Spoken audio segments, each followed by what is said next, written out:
Good Friday evening, Springfield, Massachusetts. I am in your beautiful downtown.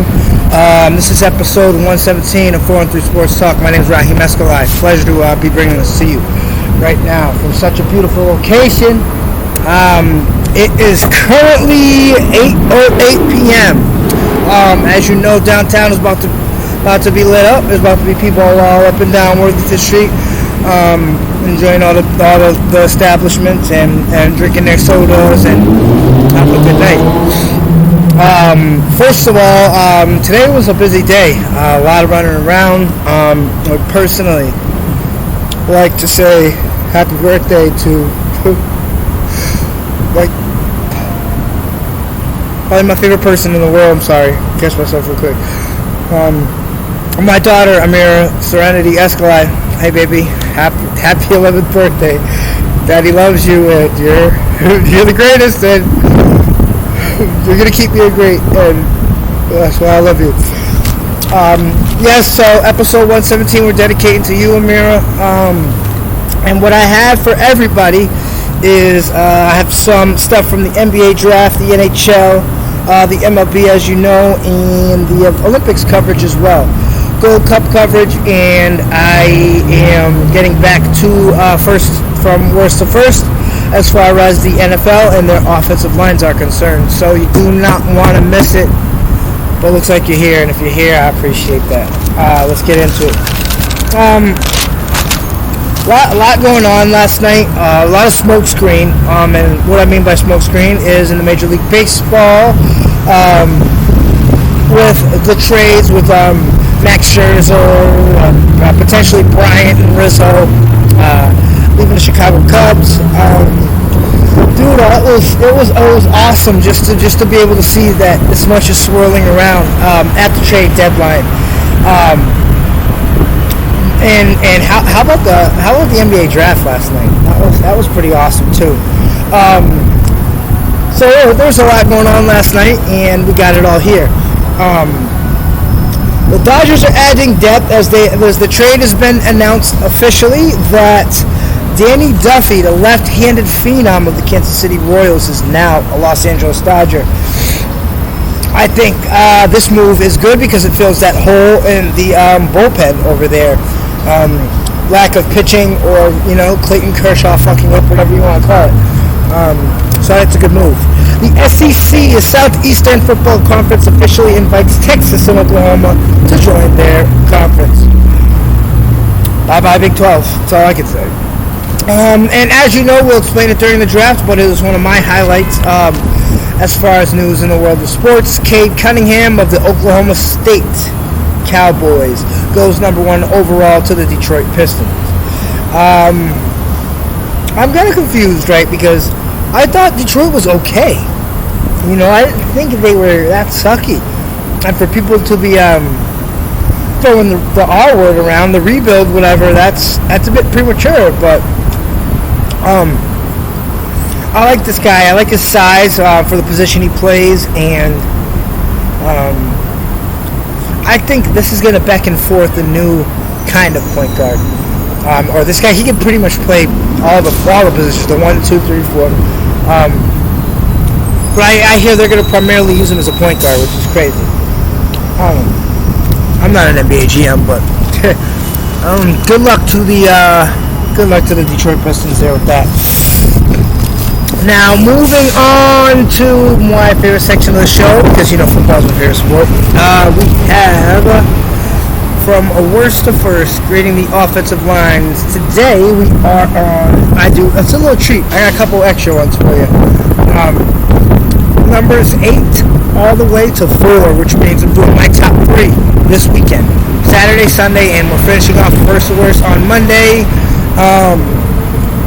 And yeah, so that's how we're gonna do. Throw my piece of gum. I appreciate you guys for continuing to support the show. It really means more than to be able to sit down and talk sports to people, to you guys, to everybody, and I just wanted to thank you guys for all. Okay, so let's get into the offensive lines. Here I have for you are the Los Angeles Rams. Number 8 on my list. They have, for the projected starters, Dave Edwards, Joe Noteboom, he's pretty good. Rob Havenstein, he's pretty good as well. Austin Corbett, fringe guy for me. Andrew Whitworth is the ageless wonder, obviously, at 39 years old. I think he should go to the Hall. That's just me. And here's my take on the Rams' offensive line situation. What a great group of football players. The Los Angeles Rams have at the offensive line. At some point, Father Time will catch up to the future Hall of Famer, Andrew Whitworth, at 39 years old. He is going to be an asset to Matthew Stafford, as the club has its eyes set on a Super Bowl. And with that team and the way it's stacked, how could you think that's not what's going to happen? I think the Rams, when it's all said and done, are going to be a top 5 team. I think Stafford, once he gets control of that playbook, it's gonna be on fire. Number 7, Philadelphia Eagles. Oof. I'm sorry, please be fair with me. The projected lineup is Isaac Seumalo,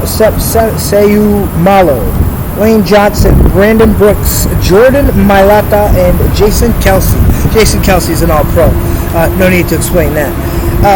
If we go by the first 4 games of 2020, as far as maybe predicting what's going to happen this year,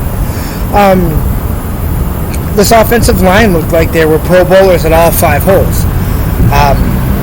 Until something happened. Carson started to suck injuries, and then he slid down to being the 5th most hit quarterback in 2020 before the injury. It's still up in the air how they'll play, but as far as I'm concerned, they kind of have a bright future. I think Jalen Hurts is going to be better than a lot of people are going to give him credit for. And it's going to be an exciting thing to see what he can do with an offensive line that's everybody's there, everybody's not injured and ready to go. Okay, rolling on. Number 6, the Kansas City Chiefs. They should be number 1, but I have a point to make to why they're not going to be number 1. The projected starters: Austin Blythe, Orlando Brown Jr., he's a star. Joe Thuney, he's a star. Mike Remmers and Laurent Duvernay-Tardif, he's a star and a great fucking human being because he opted out of 2020 to be a doctor to help fight COVID-19 and be on the front lines of getting this disease compartmentalized and destroyed. Shout outs to you, Laurent Duvernay-Tardif. You've done great service. Anyway, my take on the Chiefs. Well, this has the feeling of a remade bet. Management invested in Mahomes' protection and got some of the game's best in order to bring Pat and Kansas City back to the Super Bowl. Duvernay-Tardif opted out last year and was a doctor fighting against COVID-19, and he deserves a whole shit ton of credit for that. Because, the administration, before, not to get political with sports, sorry everybody, before Biden came through, it was Trumpy, and that wasn't so good. Anyway, number 5. What you think? This is the last team? No. I'm gonna give you guys a bonus one. Buffalo Bills. We're getting down there to some of these great teams who are gonna do huge things in the NFL this year. The Buffalo Bills projected starters in my eyes are Darrell Williams, Mitchell Morse, John Feliciano, Cody Ford, he's good, and Dion Dawkins. Notice there are no stars on that offensive line. They quietly are good. And if you watch Josh Smith last year and how long he held the ball without being sacked, that plays to the offensive line and how good they really are, and how, as a group, they didn't really have to have an all-star name along the line to anchor things. There's no David Bakhtiari or no Orlando Pace or something like that. There's no big name on that offensive line. Anyway, my observations of the Buffalo Bills were Josh Allen was consistently under pressure in 2020, but partially the blame was his average of 3.94 seconds of holding on to the ball. Could you imagine that after a snap? Well, most plays are designed. Most plays are. Let me give you guys an example and get back into my my years as a quarterback. All right, so most of it is 1, 2, 3, balls out. That was a little bit off my back feet, but anyway, 1, 2, 3, balls out. So most plays call for that. But what Josh would do is just hang on to the ball for a little bit longer. And I think that this offensive line can, if they can do what they did last year, I think Josh takes another step, and I see him making strides as well as Stephon Diggs. You know he's ready. So yes, there's the Buffalo Bills, and I have a bonus team to cover. We're going to do the number 4 team today, as I have explained, and they are the Seattle Seahawks. Again, please, I just am trying to be fair. Projected starters are Damian Lewis, Dwayne Brown, one of the best tackles in football that does not get enough credit for what he does. Brandon Shell, Ethan Pocic, and Gabe Jackson. He's another good player who doesn't get credit for what he does.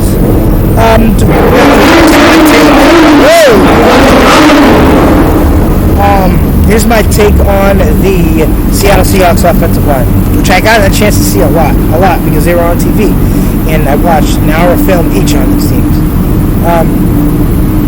Dwayne Brown doesn't get as much credit as one of the best pass blockers in football. He has been in the top 3 of my best pass blockers list for years. Gabe Jackson is now an upgrade as compared to the departed former San Francisco 49er Michael Patti, which is a huge reason I see this group improving since last season. Russell bitched about protection. Now they got Gabe Jackson, and he flows well with what they already had. Keep Dwayne Brown healthy, former Texan, and you're going to see this group succeed and go far. There it was. All right, Major League Baseball, Atlanta 6, Mets 3. Tampa Bay smoked the Yankees, 14-zip. Cincy over the Cubs, 7-4. Philly beats Washington 11-8, and San Fran over the Dodgers 5-0. In Gold Cup, USA beats Qatar 1-0, and Mexico handles Canada 2-0. The Olympics in men's golf, Xavier Shuffle is the leader, but the golf was postponed for some reason. Get back to me later about that. Women's soccer, Australia over Great Britain by a score of 4-3. Sweden over Japan 3-1, and Netherlands and USA tie at 2-2. And we have, really quickly, coverage of, sorry for that little pause. We have coverage of the NBA draft.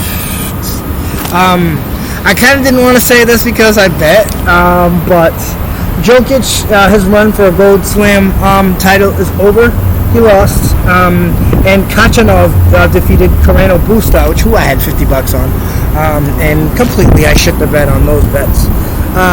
Women's basketball, USA 86, Japan 69, France 87, Nigeria 62, and China wins a close one against Australia 76-74. And now here's your NBA draft coverage. Number 1 was Cade Cunningham from OSU. The Detroit Pistons picked him up at 6'8", 220. I think he has great size and playmaking ability for a point guard. And Detroit continues to rebuild. Jalen Green from the Houston Rockets, the shooting guard. Rockets are still putting Vaseline on the cuts and bruises from the James Harden divorce. Number 3, Evan Mobley, USC center, going to the Cleveland Cavs. It's going to be a while before you're a winner, buddy. Scotty Barnes out of Florida State University is going up to the Raptors. Small forward at 6'9", 227. Great size, and I felt that as a sophomore he was a great long-range shooter. My boy from Gonzaga, you know I'm a Gonzaga Bulldog for life, baby. Jalen Suggs. Shooting guard is off to the Magic. He has the tools, in my opinion, to be an NBA Hall of Famer one day. Number 6, Josh Giddey out of Australia, goes to Oklahoma City Thunder. Yo, he's a pencil. I understand. He's tall, he's thin, very thin, dangerously thin. But this guy's shooting prowess is crazy, especially that 3 ball. This is going to be a guy who's going to catch a lot of attention if he can stay healthy. Jonathan Kuminga from Congo goes to the Golden State Warriors. They managed to nab a top 10 pick after Steph Curry had proved that during the season he couldn't really play without anybody else. Number 8, Franz Wagner goes to Michigan goes to the Orlando Magic from Michigan. He's a small forward. Don't know much about him, but we will look into it. Davion Mitchell from Baylor goes to the Sacramento Kings. That's another guy who I think is going to go fucking crazy in this league. From watching Baylor in the men's tournament, the NCAA, and the Big 12 tournament too, man. He fucking killed it then too. Davion Mitchell, say hello to a star, and you heard it from this mouth first. Zaire Williams from Stanford goes to the NOLA Pelicans. Shout out to all my Creoles and my family down there. I love y'all so much, man. You already know. So, I think that's everything for 117, guys. It's late. It's getting ready to be 8:30. Downtown Springfield, you know I love it. Getting ready to go, probably order some food, something like that. Might even go down to Dewey's and enjoy a couple drinks. Who knows? If you see me holler, show some love, say hello, and I will definitely return it. Who knows? I might buy you a drink too. It's Raheem Eskeli with episode 117 of 413 Sports Talk. I love you all and wish you nothing but health, wealth, and success. And we'll see you tomorrow morning on time for episode 118.